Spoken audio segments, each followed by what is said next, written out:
And I think that's where a lot of parenting advice and books and podcasts are really missing out. They turn out to be somewhat shallow and offer some very pragmatic or practical steps, but they don't go really deep enough for the issues that we're facing.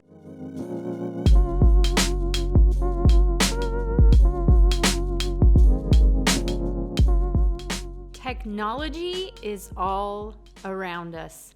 It's a part of our life every day. It's what you're listening or watching us on right now. It's everywhere. It's in our kids' lives. It's in our lives. How on earth do we navigate technology with our kids as families, as followers of Christ? So that is the topic of today. We are going to talk about technology and how to navigate this stuff with our kids. So some of you may or may not know, but Brett, my husband here, actually got a degree in philosophy. That's right. Most of us think that that's a pretty useless degree, right? I mean, we would be... I don't think it's useless at all. It's changed my life, actually. And Kunkel, just remind me, how many years... It was a 2 or 3 year program, wasn't it? It was a 2 years master's program. A 2 year master program. But let's be clear, it was a 66 unit master's program that they thought you could do in 2 years. Mm-hmm. And almost nobody did it in 2 years, honey. Oh. Including me. So most people maybe did it in 3 or... But how long did it take you? I forget. Whatever.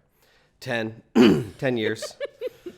But I didn't do it full time those whole 10 years. I was doing one class at a time because you kept having kids. Oh, sure. So sure, blame it on me. Well, okay, so philosophy and technology, what do they have in common? Could you help us out with that? Maybe how can we connect this issue of technology, think about it more deeply, and yeah, bring in maybe some of that philosophy that you studied. Yeah, well, this is the big payoff. This is the payoff you've been waiting for all those 10 years of patiently supporting me in my graduate studies. Here it is, this podcast episode. I was patient, you're right. This will bring it all home right here.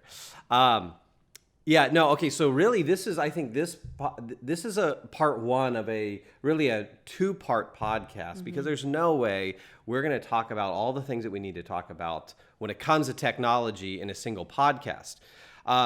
So really, I think what we want to do in this podcast is think carefully about technology. Now, this is where I think it's really important for us as parents, or I guess I want to encourage parents out there to be more thoughtful in your parenting. Don't take that personally, like you're not being as thoughtful. I'm just saying the deeper we've thought about things, the more it helps us to be better parents in the practical day-to-day. Mm-hmm. And I think that's where a lot of parenting advice and books and podcasts are really missing out. They turn out to be somewhat shallow and offer some very pragmatic or practical steps, but they don't go really deep enough for the issues that we're facing. So here's what we want to do, I think, in this podcast is think carefully about the nature of technology. And this is where philosophy is going to come in. So can I give the listeners here a little philosophy 101? Sure. Would that be okay? Sure. You going to let me do that? All right. So in philosophy, there are different branches of philosophy, right? There is the branch of philosophy called epistemology, which is just a big fancy word that refers to the study of knowledge. There is ethics, where you're studying moral things and moral knowledge. There's also what's called metaphysics. Metaphysics is just the big fancy philosophical word for the study of reality. And that's kind of the area we want to kind of do some work in. So we want to do some metaphysical reflection here. Now, those are big fancy philosophical words, but really why philosophy is so helpful is it gets us deeply about stuff. So in metaphysics, you think about the nature of things. And so you're looking at, when we talk about nature, we mean something's essence or its whatness, is maybe a funny way to put it. The whatness of something, what makes up something, what is it, what's its nature? Because when you think about what something is, it will help you to understand how then it should function or how it does function. And like, so for instance, thinking about the nature of human beings. If we think about human beings and we come to realize through our rational reflections, or just through the way that we come to know, different ways we come to know truth, that human beings are both physical and soulish creatures. We have body and soul. That's going to have implications than if we are simply physical machines. It's going to have implications for how we are supposed to live or things like that. So that's the little philosophy lesson. Okay, so we want to think about the nature of technology, because I think when we think about the nature of technology, it will help us, I think, to proceed with the appropriate caution, and then figure out then what's the practical steps for this. And I think one of the biggest things when we think about the nature of technology, I think what we want to understand is that technology is almost never, if ever, neutral. All right. Let's cash that out. What do we mean by neutral? Yeah. So you have, let's take a car, for instance. I think a car is a great analogy here. A car has different gears. You have drive gears, right, where you are moving forward. You have reverse, where you're moving backward. But then you could also put your car in neutral, and that means you're at a standstill, right? So you're not going anywhere. You're just standing still. And I would say that's a gear that technology doesn't have. It doesn't have a neutral. It's never at a standstill.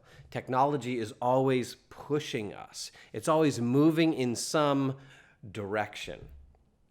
So I think it would probably be good at this point to kind of flesh that out. What does it mean technology is not neutral? Let's illustrate how technology is not neutral, but it's kind of always pushing us. Yeah, so let's take the topic of watching a movie. So we like to go to movies as a family. We like to watch movies at home. Of course, our We kids... love rom-coms, romantic comedies. I was Love like, what's 'em. a rom-com? Okay, yes. No, you do not. You're a liar. So, okay, so we like movies in this family, and movies, of course, have evolved in just how we watch them, right? When we were younger, we oftentimes went to the movie theater, although we could rent movies at home. But even our parents' generation, a lot of times watching a movie meant you went to a public theater, you were with lots of people, and you watched this movie together. And that experience, we all know, because we still do that today, that experience is quite different than sitting in our room by ourselves, or maybe on an airplane when we watch a movie on a plane, and we just have this isolated experience all by ourselves. And we could, as a family, have a movie night where we all break up in different rooms and watch completely different movies on different screens and have a more isolated experience. And that's different, right? It's the same action. You're watching a movie, but the way you go about that is different. It's not neutral. Yeah, that's a great example. And I think notice how it pushes you in different directions. So when you go to a movie theater, you go together with almost every time it's with other people. Yeah. We would go together to see a movie as a family or with friends. So you're with other people. So there's kind of a relational component to it. There's community. And then you go and you're watching something in a public place. So you're publicly watching this thing, which the public display kind of creates some accountability. There are some things you would never watch publicly that if you think you can get away with it privately, you might watch. So you lose that accountability in the isolated thing. And then after the shared experience of viewing a movie, then you've had that experience with other people and you talk about it. Yeah. versus the isolation of a single screen. Yeah, I think about, when we go to movies as a family, especially if it's like a Star Wars one or a Marvel movie, and we come out and we're all talking. We're talking about the plot, and did you notice this, and did you notice that, and what did you think about that? And so it's this shared experience that you're processing together and thinking through. And because there's oftentimes things you don't notice. And anyway, so it's just a completely different experience than watching a movie on a plane by yourself. Yeah. And so this is why we talk about it's not neutral. Technology is not neutral. It's pushing you in a direction. So the kind of going to a theater experience, it can actually be a relational thing, a community building thing. Whereas if I'm just watching it on a private screen, my iPhone, my tablet, whatever, all alone, no shared experience with anyone else, it pushes me towards isolation. Mm-hmm. And now again, notice that there is some similarity. You're in both situations, you're watching the movie, you're watching the same movie, but the technology pushes you in different directions. Mm-hmm. I think you mentioned back in the day we didn't have to go to theaters. Sometimes we had other devices like a VHS. But you even think, and I'm sure many in our audience will remember the days of VHS. Mm-hmm. Going to Blockbuster. Yeah, Blockbuster. With my sisters and us having to agree on a movie. And remember, it was a whole process. Remember the sticker on every Blockbuster VHS tape? Be kind, rewind, right? Oh my gosh. Well, think about think about even a VHS technology versus digital technology today. If you wanted to maybe skip through the first half of the movie, you had to hit the rewind button and then wait. Yeah. And wait and wait. Mm-hmm. Versus today, you just, slide your finger. Yeah, slide the finger over and boom, within seconds you're where you want to be. Mm-hmm. And notice today's technology caters more to our desire for instant gratification. You don't have to be patient with this, whereas you had to be patient with that. Mm-hmm. So again, it's pushing in a direction. Yeah. So let's talk about thinking about that instant gratification. Netflix, is a thing. All these streaming, Disney Plus. There's all these streaming ones, and so what's happened with Netflix and these streaming channels, or whatever you would call them, I guess, is you don't have to wait really for anything. So, for example, now when shows come out, as we all know, the whole season comes out. It drops in one night. Mm-hmm. And that's so different. And we've talked to our kids about how when we watch shows, you would end the show and you would have to wait. Back in the olden days. Yeah. And then you'd have to wait. Let's make an agreement not to use that phrase anymore because it just makes us sound old. Back in the olden days. We need to cut that out on this When we podcast. were young. There you go. When we were young. When we were young, first of all, there was no... I don't like that one either. Okay, well... So, here... several years ago... There you go. I like that. That's better. We had to wait an entire week for the next episode to come out. And the nature of TV too is there was no pausing. So I remember, watching shows with my sisters, and then the commercial would come on and you'd run to the bathroom because you'd been waiting for the commercial. And then you'd say, scream when it starts, so I'll hurry back. Would you do that every commercial? You guys would run to the bathroom every commercial? There was no pausing. But you knew you were going to miss it. And there was no, if you weren't there on Thursday night at 8:00, you were going to miss the next Cosby episode or Family Ties or Different Strokes or whatever the show was. And so we didn't even have the option to binge watch in one night or one weekend 3 seasons of The Office. It was just, you had to wait. Yeah. And again, see, I think just giving that example and then giving the example of binge watching a Netflix series helps us to see how the different technologies are not neutral. Mm-hmm. It pushes us in a direction. So when you binge watch something, I think the fact that that's available to us now, we need to think through. Yeah. Like I remember having a conversation with Paige, our daughter who's now 17. It's probably about a year ago, and we were talking about Stranger Things. Mm-hmm. Many of you, I'm sure, have seen Stranger Things. That series, I think it was the second season, came out, and she was like, "Dad, it comes out at 12 o'clock midnight on this day, and I want to watch the whole thing. We just need to watch the whole thing," because we had watched the first season together. And so I asked her a question, which to try and get her to think about the nature of binge watching. I said, okay, well, we could binge watch it, right? We could sit and watch all 8 or 10. I can't remember how many episodes exactly it was. We could watch all those in one sitting and spend all day doing that. But here's the question I asked her: should we do that? Is that something we should do? And I think, again, thinking about this idea of binge watching, let's compare it to kind of binge eating, and the idea that you can over consume food, right? Like binge eating. What goes on in binge eating? Well, your body can't process that amount of food all at once.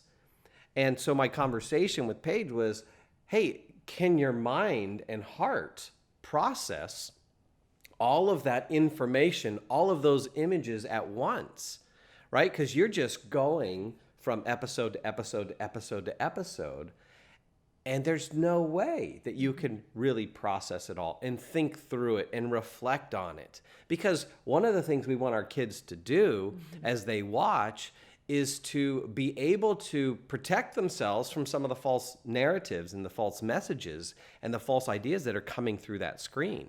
But if it's coming fast and furious and you're in a binge, right, and you're watching 10 episodes, there's no way the human mind and heart can process all that and work through it and reflect on it and be reflective about it and about the messages. So again, technology is not neutral. Yeah. I think we all just know that there's no way you can process all that happens in a story, an hour-long episode, and process it as it's happening and then jump to the next one.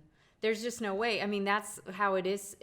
Like you think about discipline like reading, and how reading is slower, but the beauty of that is you have time then to stop, process, come back to it, and that helps so much with our comprehension and picking up on things. So yeah, I think that's a perfect example of why binging can be not good for us, even when you're not talking about food, but when you're talking about movies and TV shows and that sort of thing. Because we want to teach our kids that, and we want to be those type of people too. Yeah. Here's another example, I think, of how technology isn't neutral. Technology can always give you a sense that, or it can't, it's not that it can always, but it can often give you a sense that you are not alone, right? So even if you're really alone, you're not alone because you got that screen and there's someone to engage with on social media. There's material or content to consume. There's always something to watch. So there's always someone to follow. There's always another video or image to consume. And so it gives us a sense that we're never alone. It gives us that sense, but that can be a false sense, right? And this is where, when you look into some of the studies and the impact of social media in particular and technology in general on human beings, and not just our kids, not just teenagers, but there is a sense, well, there are studies that show a correlation between the more time that we spend on social media or these kinds of things or our devices, the greater it's correlated with feelings of loneliness and feeling alone and anxiety and depression and these kinds of things. But technology pushes you that way. And so if you actually are alone, or if you're standing in line at the store, or if you're driving in your car and you stop at a red light, or an infinite amount of possible opportunities where there's a pause, or you're by yourself, what is the instinct? Yeah. Pull out the smartphone.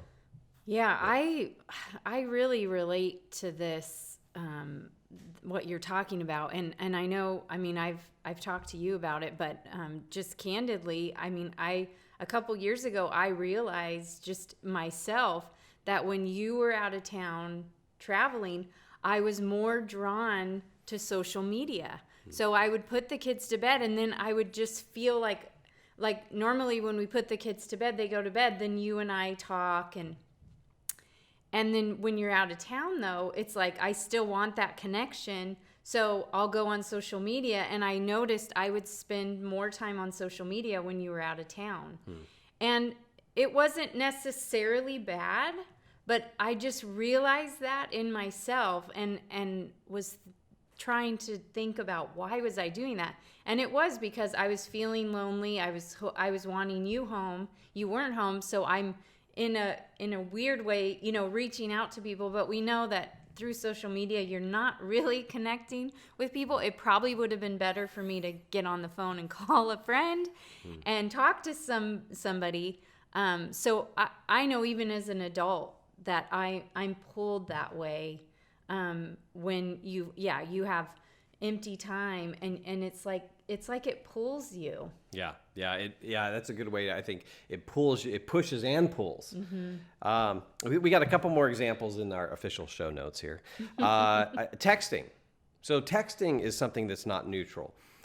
It pushes you in the direction of certain kinds of communication. So for instance, texting can push you to communicate like important things or significant things over a text.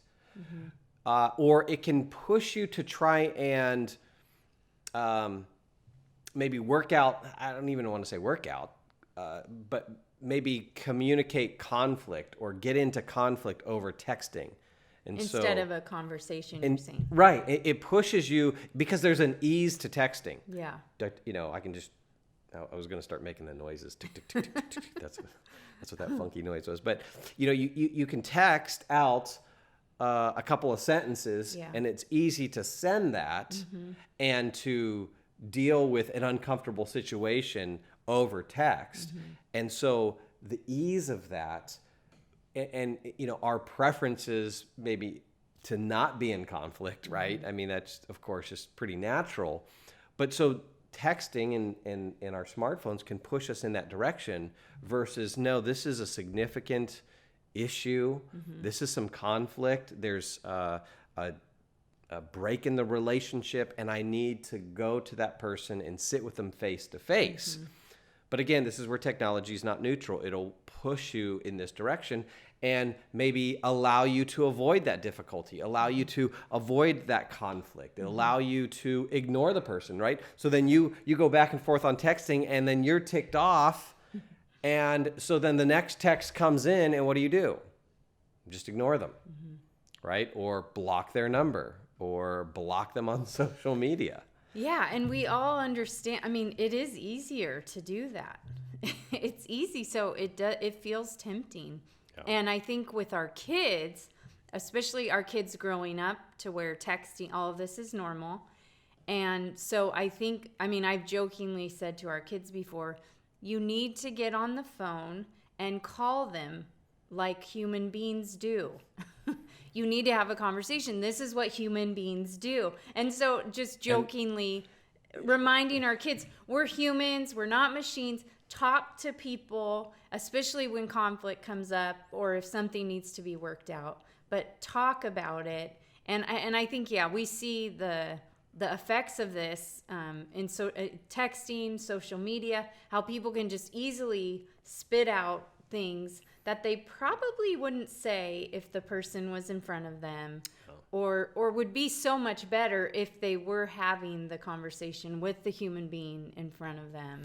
I think what you just said there, Erin, is really important to think about how technology influences us when it comes to conflict, when it comes to dehumanizing other people. I mean, being on social media myself, I feel myself pulled. Like when I'm on Twitter and I see a politician or a celebrity or a political commentator or whoever saying something I disagree with, or something I even think is ridiculous or is just such a bad idea, I am pulled to kind of dehumanize them and to think that's stupid, and to even, maybe say, oh, that person's a moron, or, whatever. I can feel myself being pulled that way. And then you kind of read through responses, and that's how people treat each other. And it's very dehumanizing. Mm-hmm. And there are things that we would do behind the screen that we would never do face to face. So that's, again, another example of how technology pulls and pushes us in a direction. Mm-hmm. It's never neutral. Mm-hmm. I think that's probably really kind of cashes out and fleshes out this whole concept of what we mean. And hopefully you're able to see why it's so important to think about the nature of something. Mm-hmm. Because it gives us so much insight. It shows us how that thing can influence us. So because technology is not neutral, it can influence us and shape us just by our very use of it. Mm-hmm. I mean, at this point, we're not even saying whether or not binge watching or owning a smartphone or tweeting or whatever, we're not saying those things are right or wrong. Sometimes I think Christians they don't have enough categories, mm-hmm. and all we think about is right or wrong. Mm-hmm. Well, is it immoral or is it moral? Well, if it's not immoral, then we can do it and throw open the floodgates. And this is where we need to think, to kind of have more categories to think with. Mm-hmm. And thinking about what something is will tell us a lot about how it is supposed to operate or what it can do to us. And then that will lead us into the practical stuff. Yeah, because you think about something like a phone and an iPhone, and how in some ways it's so great, all that it's brought to us, and all the functions that it has, and how we can use it for good. But and I think too, I like what you said about, like, sometimes we'll just put things in categories and say, you shouldn't have this practice or whatever. But I think about the iPhone, and how about a year ago I said to you, I think keeping the phone by my bed, even just to charge at night, I was noticing I wasn't sleeping as good. And as soon as I woke up in the morning, I had like this anxiety, like I needed to check my phone right away. And so I told you, I think I need to plug it in to charge out here in the living room and not have it next to me. And I wasn't even using it during the night, but just having it there, I realized it was causing me anxiety. Now, there was a time, though, that I needed it next to me because stuff going on with my family and my grandma in particular, and I was getting calls at midnight several times, and so I needed the phone there, and I just had to have it there. And so it wasn't bad for me to have it by my bed, but just being in tune with myself and realizing, okay, this stage has passed, and now this phone that I use and is useful and I need it is now causing this in me, and that's not good. So I need to remove it. And so, yeah, so there are all kinds of ways that it's good and it's bad, and us being aware, especially as adults and parents, of how it's affecting us, and then also being in tune of how it's affecting our kids, I think is just so important. Yeah, we are definitely not immune to technology. Mm-hmm. Okay, well, so that's our first step. I think we're going to stop there. What we're trying to do ourselves as parents, mm-hmm. what we want to encourage parents to do, is to think carefully about things, to reflect on the nature of things. And now that will hopefully lead us into, all right, what do we do? Mm-hmm. What are the practical steps we can do or that we can take to limit this influence, to get us not pulled in or pushed in a direction? What are the practical steps? And that is what we'll deal with on the next Maven Parent podcast. So make sure you tune in for that one.